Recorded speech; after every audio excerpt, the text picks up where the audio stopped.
Don't forget to subscribe. Afterwards, the wisest and most spiritual books from the greatest authors await you every day. And now buckle up, sit back and we'll begin.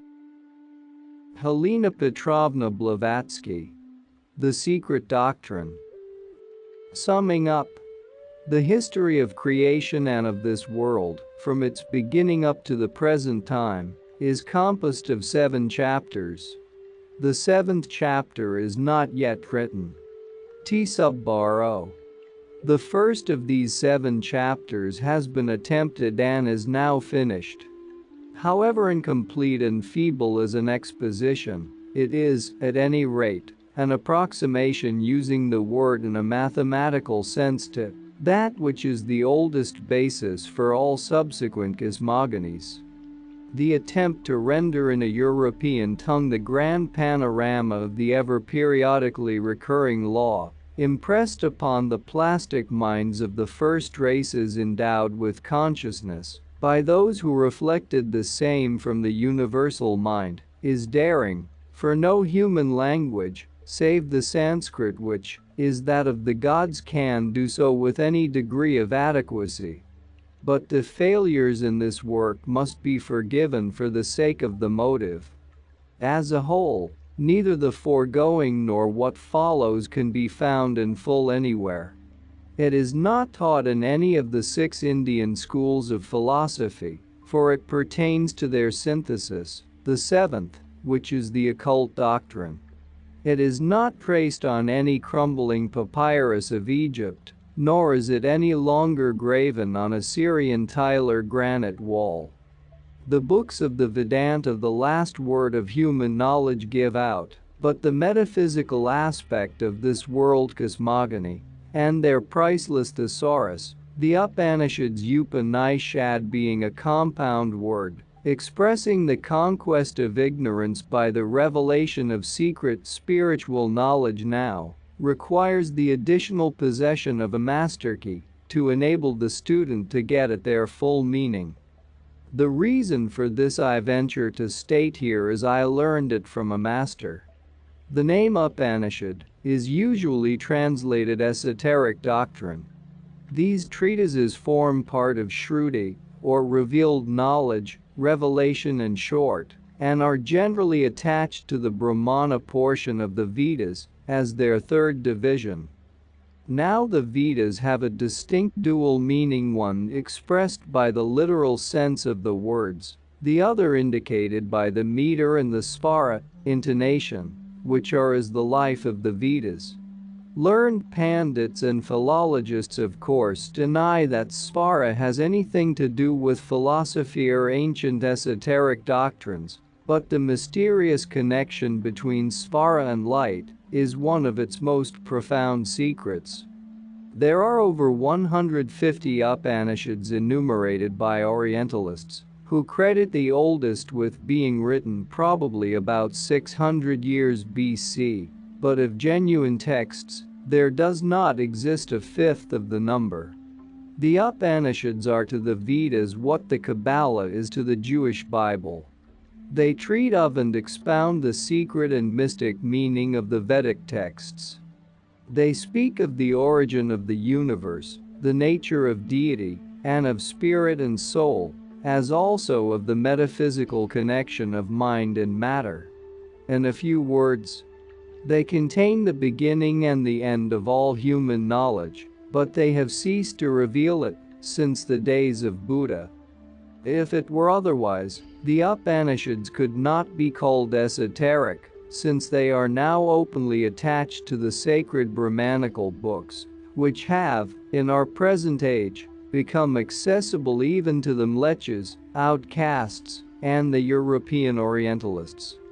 One thing in them, and this, in all the Upanishads, invariably and constantly points to their ancient origin, and proves a. that they were written, in some of their portions, before the caste system became the tyrannical institution which it still is, and b. that half of their contents have been eliminated, while some of them have been rewritten and abridged.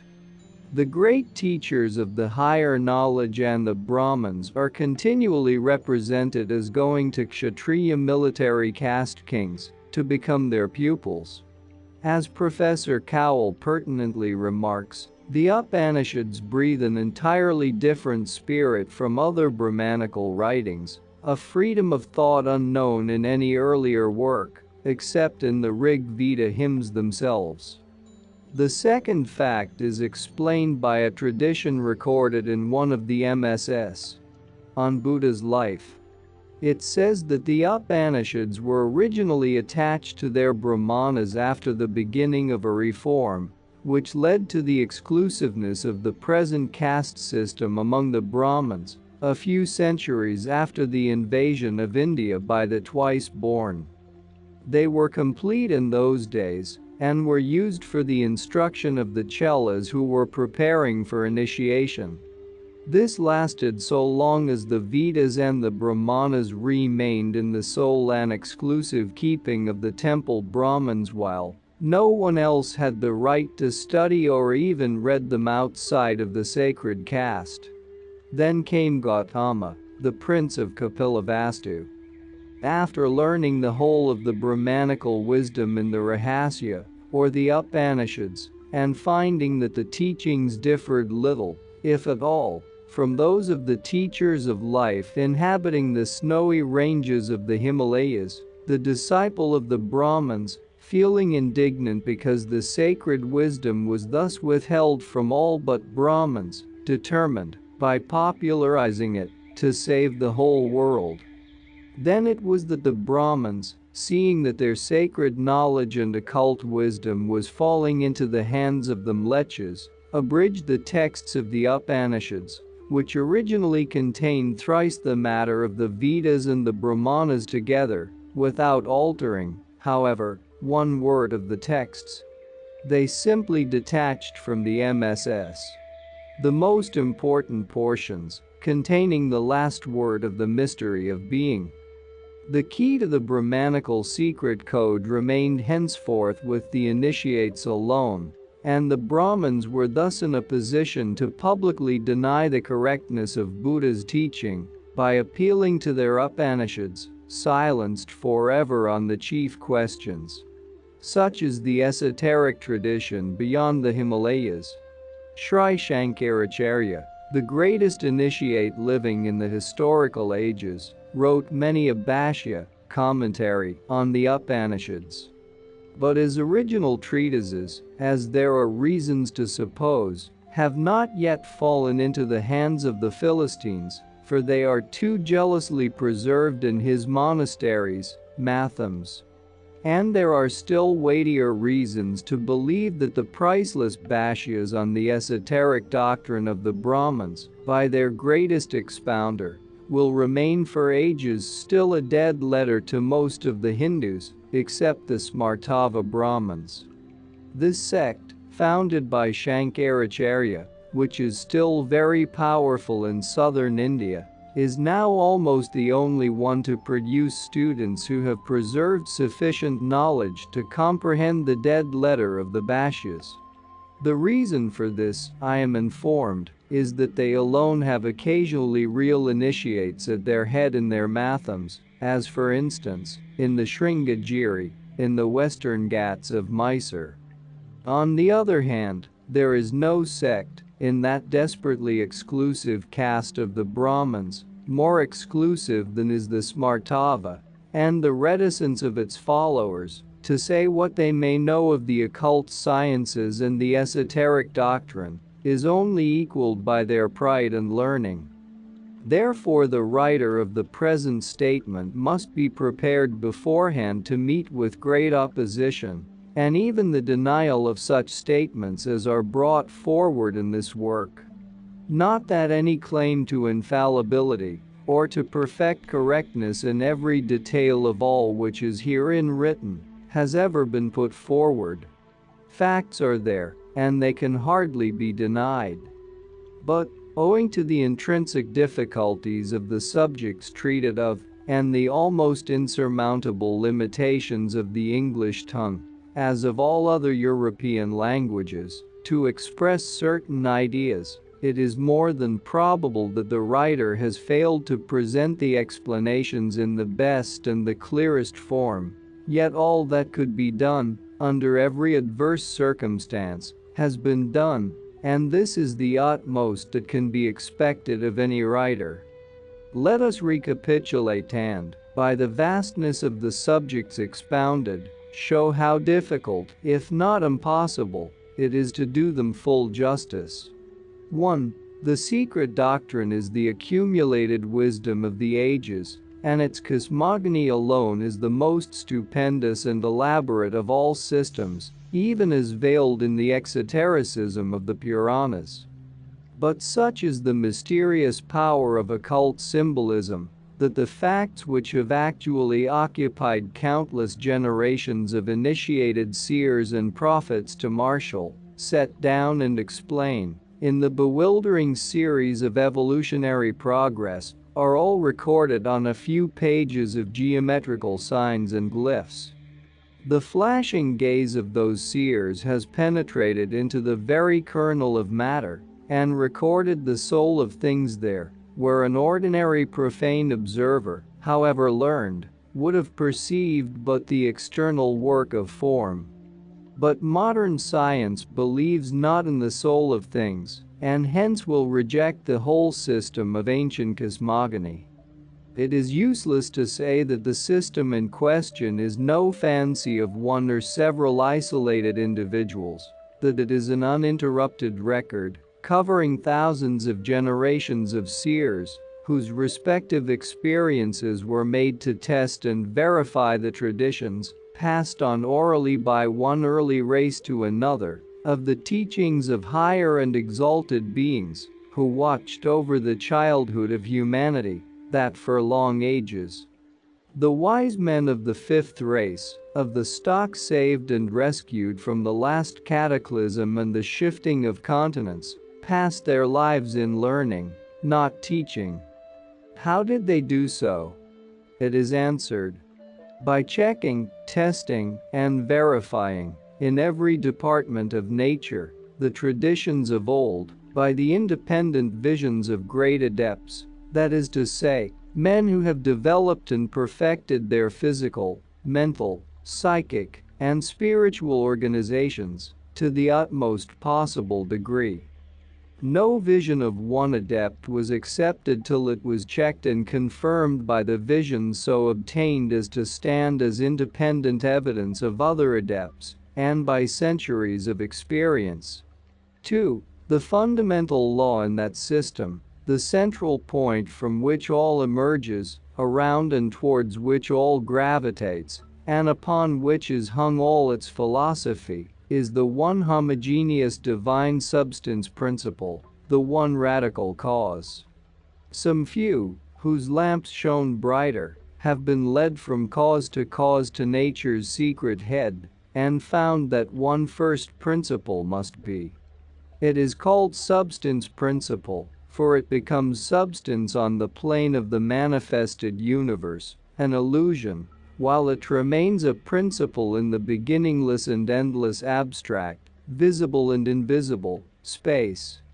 It is the omnipresent reality, impersonal, because it contains all and everything. Its impersonality is the fundamental conception of the system. It is latent in every atom in the universe, and is the universe itself. 3. The universe is the periodical manifestation of this unknown absolute essence. To call it essence, however, is to sin against the very spirit of the philosophy. For though the noun may be derived in this case from the verb es, to be, yet it cannot be identified with a being of any kind that can be conceived by human intellect. It is best described as neither spirit nor matter, but both. Parabrahman and Mulaprakriti are one, in reality, yet two in the universal conception of the manifested, even in the conception of the one Logos, the first manifestation to which, as the able lecturer shows, in the notes on the Bhagavad Gita it appears from the objective standpoint as Mulaprakriti, and not as Parabrahman, as its veil, and not the one reality hidden behind, which is unconditioned and absolute.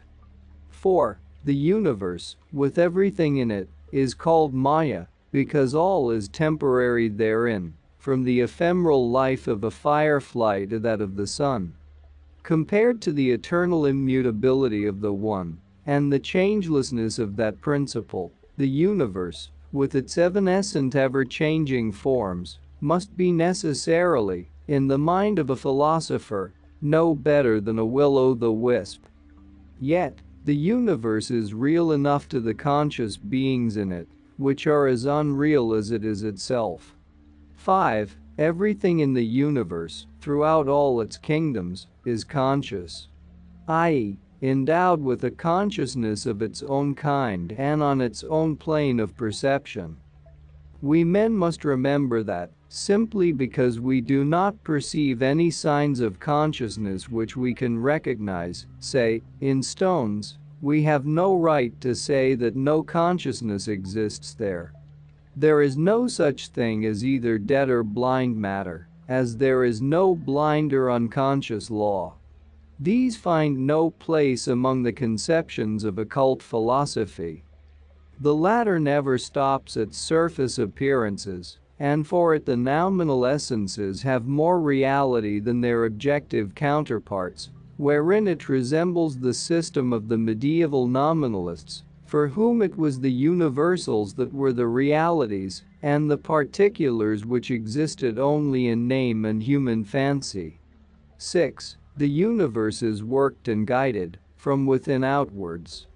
As above so it is below, as in heaven so on earth, and man, the microcosm and miniature copy of the macrocosm, is the living witness to this universal law, and to the mode of its action.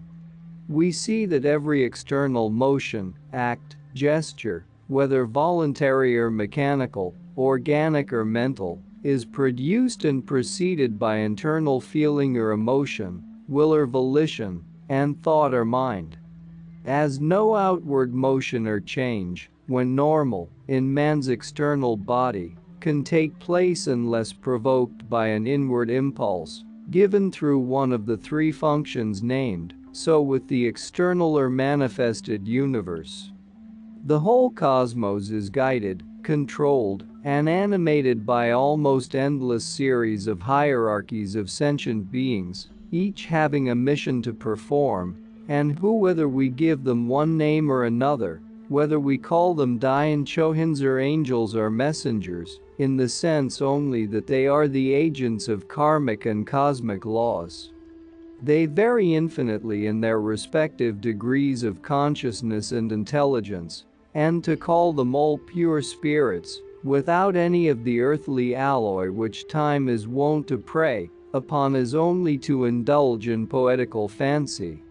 For each of these beings either was, or prepares to become, a man, if not in the present, then in a past or a coming manvantara. They are perfected, when not incipient, men, and in their higher, less material spheres differ morally from terrestrial human beings, only in that they are devoid of the feeling of personality, and of the human emotional nature, two purely earthly characteristics. The former, or the perfected, have become free from these feelings, because a. they have no longer fleshly bodies, an ever-numbing weight on the soul, and b. the pure spiritual element being left untrammeled and more free, they are less influenced by Maya than man can ever be, unless he is an adept who keeps his two personalities, the spiritual and the physical, entirely separated. The incipient monads, having never yet had terrestrial bodies, can have no sense of personality or egoism.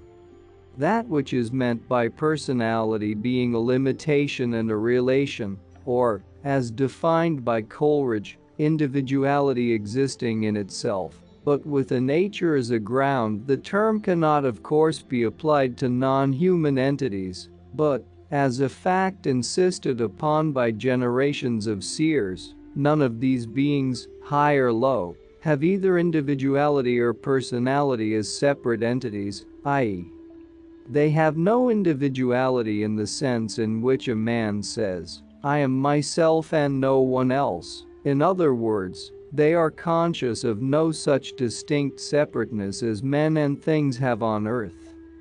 Individuality is the characteristic of their respective hierarchies, not of their units, and these characteristics vary only with the degree of the plane to which these hierarchies belong.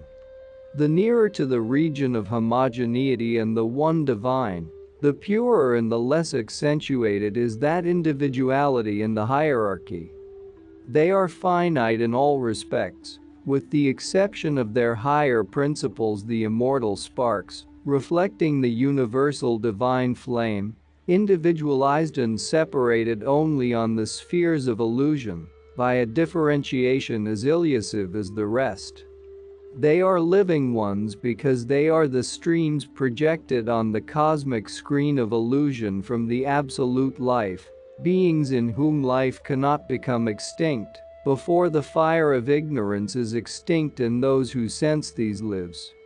Having sprung into being under the quickening influence of the uncreated beam, the reflection of the great central sun that radiates on the shores of the river of life, it is the inner principle in them which belongs to the waters of immortality, while its differentiated clothing is as perishable as man's body. Therefore Jung was right in saying that angels are men of a superior kind and no more. They are neither ministering nor protecting angels, nor are they harbingers of the Most High, still less the messengers of wrath of any god such as man's fancy has created. To appeal to their protection is as foolish as to believe that their sympathy may be secured by any kind of propitiation, for they are, as much as man himself is, the slaves and creatures of immutable karmic and cosmic law. The reason for this is evident. Having no elements of personality in their essence, they can have no personal qualities, such as are attributed by men, in exoteric religions, to their anthropomorphic god, a jealous and exclusive god, who rejoices and feels wrathful, is pleased with sacrifice, and is more despotic in his vanity than any finite foolish man.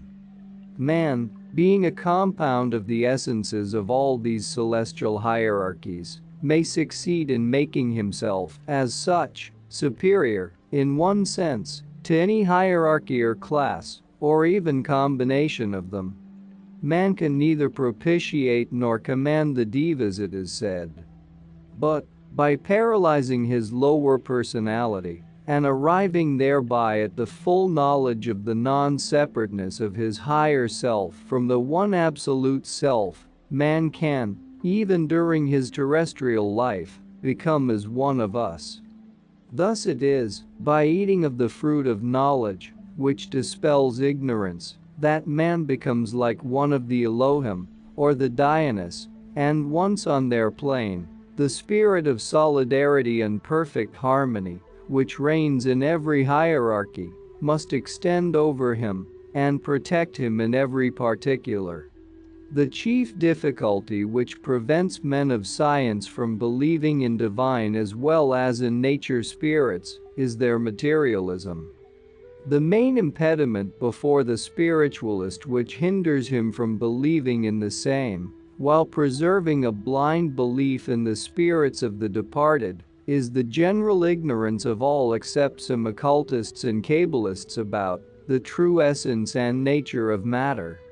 It is on the acceptance or rejection of the theory of the unity of all in nature, in its ultimate essence, that mainly rests the belief or unbelief in the existence around us of other conscious beings, besides the spirits of the dead. It is on the right comprehension of the primeval evolution of spirit matter and its real essence that the student has to depend for the further elucidation in his mind of the occult cosmogony and for the only sure clue which can guide his subsequent studies.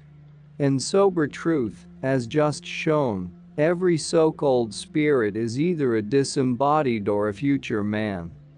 As from the highest archangel, Dian Chohan, down to the last conscious builder, the inferior class of spiritual entities, all such are men, having lived eons ago, in other manvantaras, on this or other spheres, so the inferior, semi-intelligent and non-intelligent elementals are all future men. The fact alone that a spirit is endowed with intelligence is a proof to the occultist that such a being must have been a man and acquired his knowledge and intelligence throughout the human cycle. There is but one indivisible and absolute omniscience and intelligence in the universe, and this thrills throughout every atom and infinitesimal point of the whole cosmos, which has no bounds, and which people call space, considered independently of anything contained in it. But the first differentiation of its reflection in the manifested world is purely spiritual, and the beings generated in it are not endowed with a consciousness that has any relation to the one we conceive of. They can have no human consciousness or intelligence before they have acquired such, personally and individually. This may be a mystery, yet it is a fact in esoteric philosophy, and a very apparent one too. The whole order of nature evinces a progressive march towards a higher life. There is design in the action of the seemingly blindest forces. The whole process of evolution, with its endless adaptations, is a proof of this. The immutable laws that weed out the weak and feeble species to make room for the strong, and which ensure the survival of the fittest though so cruel in their immediate action, all are working toward the grand end. The very fact that adaptations do occur, that the fittest do survive in the struggle for existence, shows that what is called unconscious nature is in reality an aggregate of forces, manipulated by semi-intelligent beings, elementals, guided by high planetary spirits, Dian Chohans, whose collective aggregate forms the manifested verbum of the unmanifested logos, and constitutes one and the same time the mind of the universe and its immutable law. For nature, taken in its abstract sense, cannot be unconscious as it is the emanation from, and thus an aspect on the manifested plane of, the absolute consciousness. Where is that daring man who would presume to deny to vegetation and even to minerals a consciousness of their own? All he can say is that this consciousness is beyond his comprehension. Three distinct representations of the universe, in its three distinct aspects, are impressed upon our thoughts by the esoteric philosophy. The pre-existing, evolved from the ever-existing, and the phenomenal, the world of illusion, the reflection and shadow thereof. During the great mystery and drama of life, known as the Manvantara, real cosmos is like the objects placed behind a white screen upon which shadows are thrown. The actual figures and things remain invisible, while the wires of evolution are pulled by unseen hands. Men and things are thus but the reflections, on the white field, of the realities behind the snares of Mahamaya, or the great illusion. This was taught in every philosophy, in every religion, ante as well as post-Diluvian, in India and Chaldea, by the Chinese as by the Grecian sages. In the former countries, these three universes were allegorized, in exoteric teachings, by the three trinities, emanating from the central eternal germ, and forming with it a supreme unity. The initial, the manifested, and the creative triad, or the three-in-one. The last is but the symbol, in its concrete expression, of the first ideal too. Hence esoteric philosophy passes over the necessarianism of this purely metaphysical conception, and calls the first one, only, the ever-existing. This is the view of every one of the 6 great schools of Indian philosophy, the 6 principles of that unit body of wisdom, of which the gnosis, the hidden knowledge, is the 7th. The writer hopes that, however superficially the comments on the 7 stanzas may have been handled, enough has been given, in this cosmogonic portion of the work, to show the archaic teachings to be on their very face more scientific, in the modern sense of the word, than any other ancient scriptures left to be judged on their exoteric aspect. Since, however, as before confessed, this work withholds far more than it gives out, the student is invited to use his own intuitions. Our chief care is to elucidate that which has already been given out, and, to our regret, very incorrectly at times, to supplement the knowledge hinted at whenever and wherever possible by additional matter, and to bulwark our doctrines against the too strong attacks of modern sectarianism, and more especially against those of our latter-day materialism, very often miscalled science, whereas, in reality, the words scientists and sciolists ought alone to bear the responsibility for the many illogical theories offered to the world. In its great ignorance, the public, while blindly accepting everything that emanates from authorities and feeling it to be its duty to regard every dictum coming from a man of science as a proven fact, the public, we say, is taught to scoff at anything brought forward from heathen sources. Therefore, as materialistic scientists can be fought solely with their own weapons, those of controversy and argument, an addendum is added to each volume contrasting the respective views and showing how even great authorities may often err. We believe that this can be done effectually by showing the weak points of our opponents and by proving their too frequent sophisms, which are made to pass for scientific dicta, to be incorrect.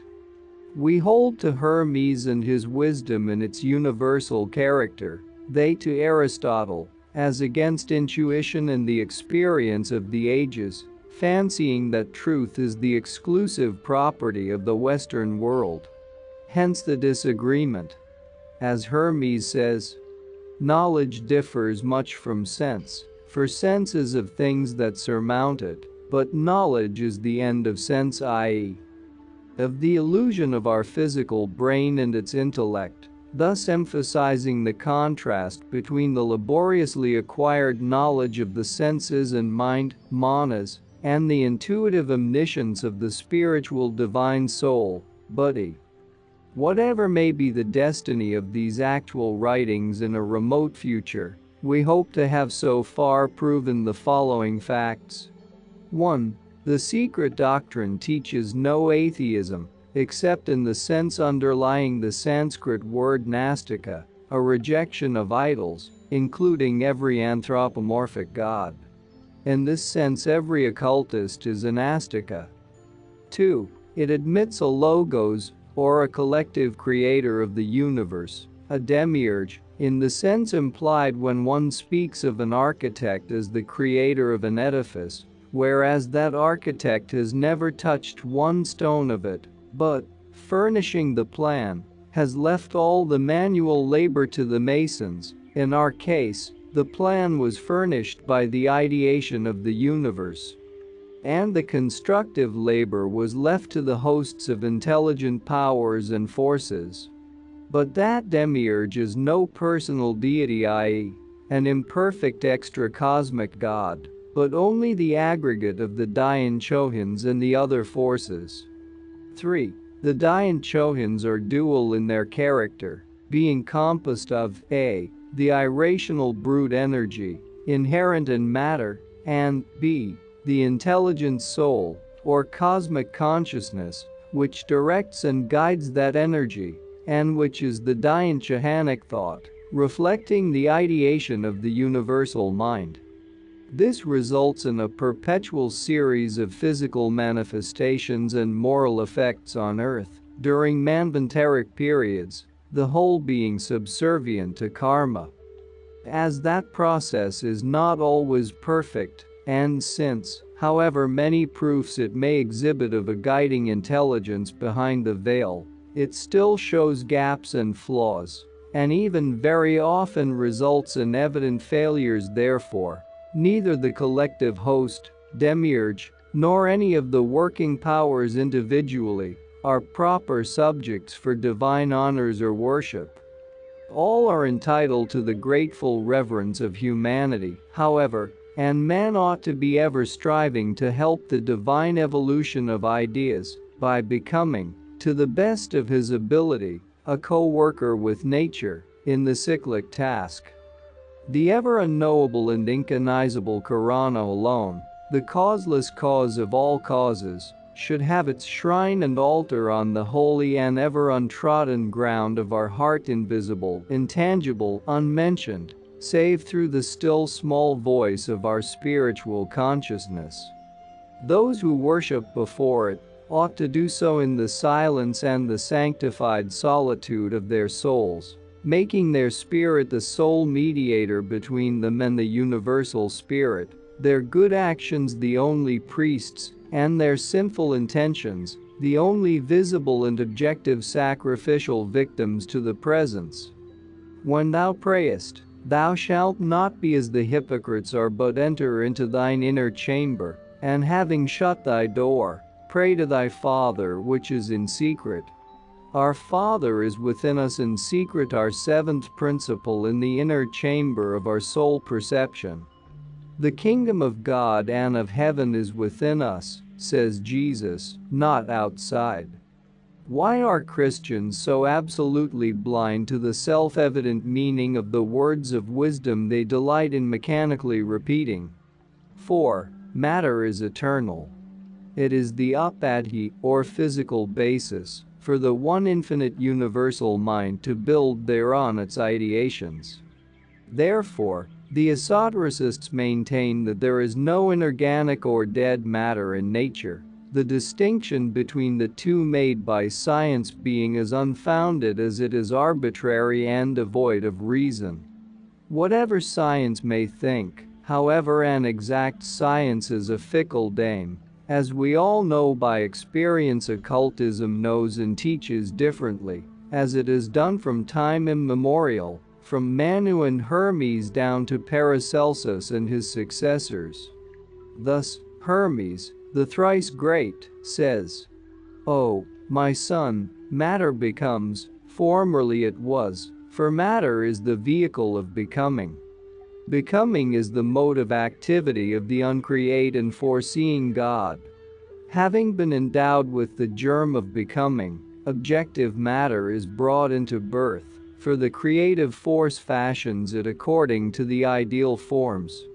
Matter not yet engendered had no form, it becomes when it is put into operation. To this the late drive." Anna Kingsford, the able translator and compiler of the Hermetic fragments, remarks in a footnote. Dr. Menard observes that in Greek the same word signifies to be born and to become. The idea here is that the material of the world is in its essence eternal, but that before creation or becoming, it is in a passive and motionless condition.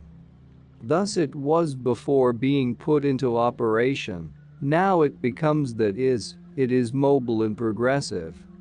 And she adds the purely Vedantic doctrine of the Hermetic philosophy that creation is thus the period of activity manvantara of God, who, according to Hermetic thought, or which, according to the Vedantin, has two modes: activity or existence, God evolved, Deus explicitus, and passivity of being pralaya, God involved, Deus implicitus. Both modes are perfect and complete, as are the waking and sleeping states of man. Fichte, the German philosopher, distinguished being, sane, as one, which we know only through existence, Dasein, as the manifold. This view is thoroughly Hermetic. The ideal forms are the archetypal or formative ideas of the Neoplatonists, The eternal and subjective concepts of things subsisting in the divine mind prior to creation or becoming. Or, as in the philosophy of Paracelsus, everything is the product of one universal creative effort. There is nothing dead in nature. Everything is organic and living, and therefore the whole world appears to be a living organism. 5. The universe was evolved out of its ideal plan, upheld through eternity in the unconsciousness of that which the Vedantins call Parabrahman. This is practically identical with the conclusions of the highest Western philosophy, the innate, eternal, and self-existing ideas of Plato, now reflected by von Hartmann. The unknowable of Herbert Spencer bears but a faint resemblance to that transcendental reality believed in by occultists, often appearing merely a personification of a force behind phenomena, an infinite and eternal energy, from which all things proceed, whereas the author of the philosophy of the unconscious has come, in this respect only, as near to a solution of the great mystery as mortal man can. Few have been those, whether in ancient or medieval philosophy, who have dared to approach the subject or even hint at it. Paracelsus mentions it inferentially, and his ideas are admirably synthesized by Dr. F. Hartmann, FTS, in his Paracelsus, from which we have just quoted. All the Christian Kabbalists understood well the Eastern root idea. The active power, the perpetual motion of the great breath, only awakens cosmos at the dawn of every new period, setting it into motion by means of the two contrary forces, the centripetal and the centrifugal forces, which are male and female, positive and negative, physical and spiritual, the two being the one primordial force, and thus causing it to become objective on the plane of illusion. In other words, that dual motion transfers cosmos from the plane of the eternal ideal into that of finite manifestation, or from the nominal to the phenomenal plane.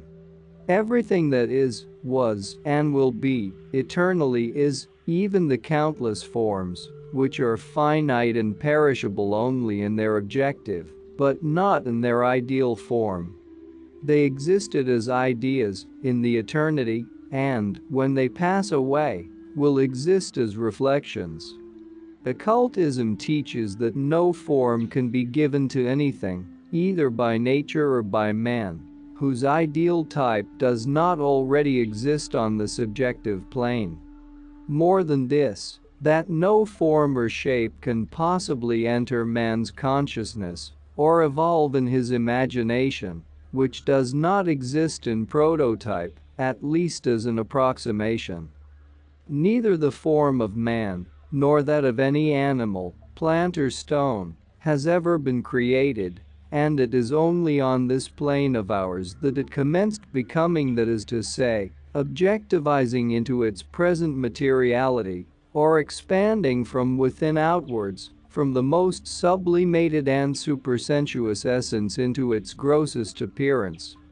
Therefore our human forms have existed in the eternity as astral or ethereal prototypes, according to which models, the spiritual beings, or gods, whose duty it was to bring them into objective being and terrestrial life, evolved the protoplasmic forms of the future egos from their own essence.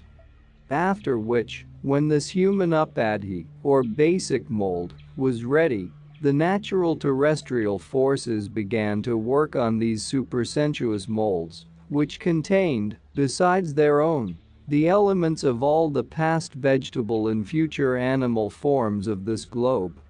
Therefore, man's outward shell passed through every vegetable and animal body before it assumed the human shape. But as this will be fully described in Volume 2, in the commentaries, there is no need to say more of it here. According to the Hermetico-Kabbalistic philosophy of Paracelsus, it is Eleaster, the ancestor of the just-born Protyle, introduced by Mr. Crookes into chemistry or primordial proto-materia that evolved out of itself the cosmos. When creation evolution took place, the Eleaster divided itself, it, so to say, melted and dissolved, developed out of from within itself the idios or chaos, mysterium magnum, Iliados, limbus major, or primordial matter. This primordial essence is of a monistic nature and manifests itself not only as vital activity, a spiritual force, an invisible, incomprehensible, and indescribable power, but also as vital matter of which the substance of living beings consists. In this limbus or idios of primordial matter, the only matrix of all created things, the substance of all things is contained. It is described by the ancients as the chaos out of which the macrocosmos, and afterwards, by division and evolution in mysterious specialia, each separate being came into existence. All things and all elementary substances were contained in it in potentia, but not in active. This makes the translator, Dr. F. Hartmann, justly observe that it seems that Paracelsus anticipated the modern discovery of the potency of matter 300 years ago. The Magnus Limbus, then, or Eleaster, of Paracelsus is simply our old friend Father Mother within, before it appeared in space. It is the universal matrix of cosmos, personified in the dual character of macrocosm and microcosm, or the universe and our globe, by a deity prakriti, spiritual and physical nature. For we find it explained in Paracelsus that the Magnus Limbus is the nursery out of which all creatures have grown, in the same sense as a tree may grow out of a small seed, with the difference, however, that the great limbus takes its origin from the Word of God, while the limbus minor, the terrestrial seed or sperm, takes it from the earth. The great limbus is the seed out of which all beings have come, and the little limbus is each ultimate being that reproduces its form, and that has itself been produced by the great. The little limbus possesses all the qualifications of the great one, in the same sense as a son has an organization similar to that of his father. As Eleaster dissolved, Aries, the dividing, differentiating, and individualizing power Fohit, another old friend, began to act. All production took place in consequence of separation. There were produced out of the idios the elements of fire, water, air and earth, whose birth, however, did not take place in a material mode, or by simple separation, but spiritually and dynamically, not even by complex combinations, mechanical mixture as opposed to chemical combination, just as fire may come out of a pebble, or a tree out of a seed, although there is originally no fire in the pebble, nor a tree in the seed. Spirit is living, and life is spirit, and life and spirit prakriti, Purusha produce all things, but they are essentially one and not two. The elements, too, have each one its own Eleaster, because all the activity of matter in every form is only an effluvium of the same fountain. But as from the seed grow the roots with their fibers, afterwards the stalk with its branches and leaves, and lastly the flowers and seeds, likewise all beings were born from the elements, and consist of elementary substances, out of which other forms may come into existence, bearing the characteristics of their parents. The elements as the mothers of all creatures are of an invisible, spiritual nature, and have souls. They all spring from the mysterium magnum. Compare this with Vishnu Purana. From Pradhana primordial substance presided over by Kshatrajna embodied spirit proceeds, the unequal development evolution of those qualities. From the great principle, Mahat, universal intellect or mind is produced the origin of the subtle elements and of the organs of sense. Thus it may be shown that all the fundamental truths of nature were universal in antiquity, and that the basic ideas upon spirit, matter and the universe, or upon God, substance and man, were identical. Taking the two most ancient religious philosophies on the globe, Hinduism and Hermeticism, from the scriptures of India and Egypt, the identity of the two is easily recognizable. This becomes apparent to one who reads the latest translation and rendering of the Hermetic fragments just mentioned by our late lamented friend Dr. Anna Kingsford. Disfigured and tortured as these have been in their passage through sectarian Greek and Christian hands, the translator has most ably and intuitionally seized the weak points and tried to remedy them by means of explanations and footnotes. She says, "The creation of the visible world by the working gods or titans, as agents of the supreme God, is a thoroughly Hermetic idea, recognizable in all religious systems and in accordance with modern scientific research, which shows us everywhere the divine power operating through natural forces."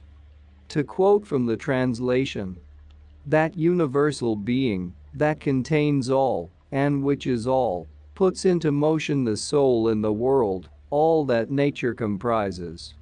In the manifold unity of universal life, the innumerable individualities distinguished by their variations are, nevertheless, united in such a manner that the whole is one, and that everything proceeds from unity." And again from another translation, "God is not a mind, but the cause that the mind is, not a spirit, but the cause that the spirit is, not light, but the cause that the light is." The above shows plainly that the divine Pymander, however much distorted in some passages by Christian smoothing, was nevertheless written by a philosopher, while most of the so-called Hermetic fragments are the production of sectarian pagans with a tendency towards an anthropomorphic supreme being. Yet both are the echo of the esoteric philosophy and the Hindu Puranas. Compare two invocations, one to the Hermetic Supreme All, the other to the Supreme All of the later Aryans. Says a Hermetic fragment cited by Suidas, "I adjure thee, heaven, holy work of the great God. I adjure thee, voice of the Father, uttered in the beginning when the universal world was framed. I adjure thee by the Word, only Son of the Father who upholds all things. Be favorable, be favorable." This is preceded by the following: "Thus the ideal light was before the ideal light, and the luminous intelligence of intelligence was always, and its unity was nothing else than the Spirit enveloping the universe, out of whom which is neither God nor angels, nor any other essentials, for he it is the Lord of all things and the power and the light, and all depends on him it, and is in him it." A passage contradicted by the very same Trismegistus, who is made to say, "To speak of God is impossible, for the corporeal cannot express the incorporeal. That which has not any body nor appearance, nor form, nor matter, cannot be apprehended by sense. I understand, Tatios, I understand, that which it is impossible to define, that is God." The contradiction between the two passages is evident, and this shows a. that Hermes was a generic nom de plume used by a series of generations of mystics of every shade, and b. that great discernment has to be used before accepting a fragment as esoteric teaching, only because it is undeniably ancient. Let us now compare the above with a like invocation in the Hindu scriptures, undoubtedly as old, if not far older. Here it is. Parashara, the Aryan Hermes instructs Maitreya, the Indian Asclepios, and calls upon Vishnu in his triple hypostasis.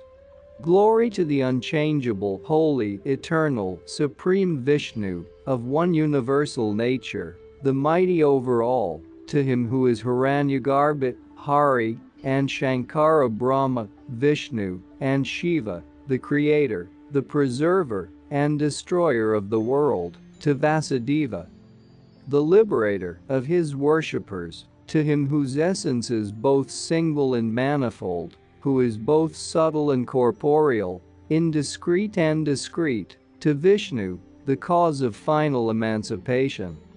Glory to the supreme Vishnu, the cause of the creation, existence, the end of this world, who is the root of the world, and who consists of the world. This is a grand invocation, with a deep philosophical meaning underlying it, but, for the profane masses, as suggestive as is the Hermetic prayer of an anthropomorphic being. We must respect the feeling that dictated both, but we cannot help finding it in full disharmony with its inner meaning, even with that which is found in the same Hermetic treatise where it is said, Trismegistus, reality is not upon the earth, my son, and it cannot be thereon. Nothing on earth is real, there are only appearances. Man is not real, my son, as man. The real consists solely in itself and remains what it is. Man is transient, therefore he is not real, he is but appearance, and appearance is the supreme illusion. Taishos. Then the celestial bodies themselves are not real, my father, since they also vary? Trismegistus. That which is subject to birth and to change is not real. There is in them a certain falsity, seeing that they too are variable. Taishos. And what then is the primordial reality, O my father? Trismegistus. He who that which is one and alone, O Taishos, he who that which is not made of matter, nor in any body. Who which has neither color nor form, who which changes not nor is transmitted, but who which always is. This is quite consistent with the Vedantic teaching.